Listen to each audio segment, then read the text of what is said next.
que signifient en japonais les deux mots saigo et saishu?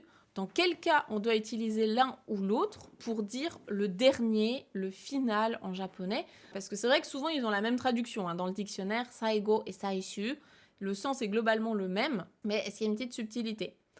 Alors, effectivement, c'est globalement des synonymes. Il y a quand même une petite notion, une petite subtilité.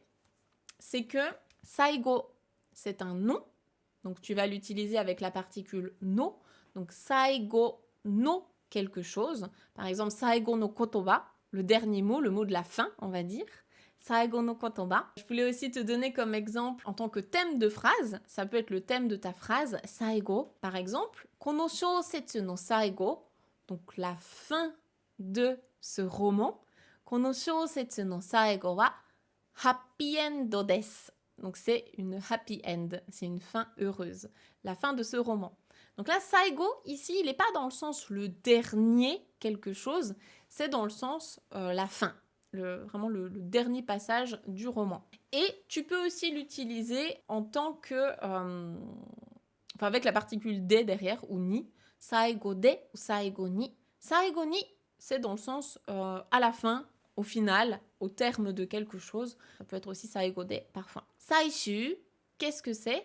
Eh bien, saishu, tu peux l'utiliser aussi comme un nom, donc saishu no quelque chose, mais tu vas beaucoup plus l'utiliser, je pense, en tant qu'adjectif. On va dire avec un... qui est collé à quelque chose, mais en français, ça ressortirait comme un adjectif. Donc par exemple, saishubi, saishubi avec le kanji du jour, saishubi, ça veut dire le dernier jour, et saishu resha, le dernier train, tu peux en avoir plein, des choses comme ça. C'est d'ailleurs le shu que tu retrouves dans shuden, si vous avez bien ce mot-là en tête, quand vous allez au Japon, shuden, c'est le dernier train. Donc littéralement, les kanji, c'est le train de la fin. Le shu, c'est bien owari, la fin. Si tu rajoutes à lui aussi le petit suffixe teki, pour le transformer en adverbe, saishu teki na, ou saishu teki ni.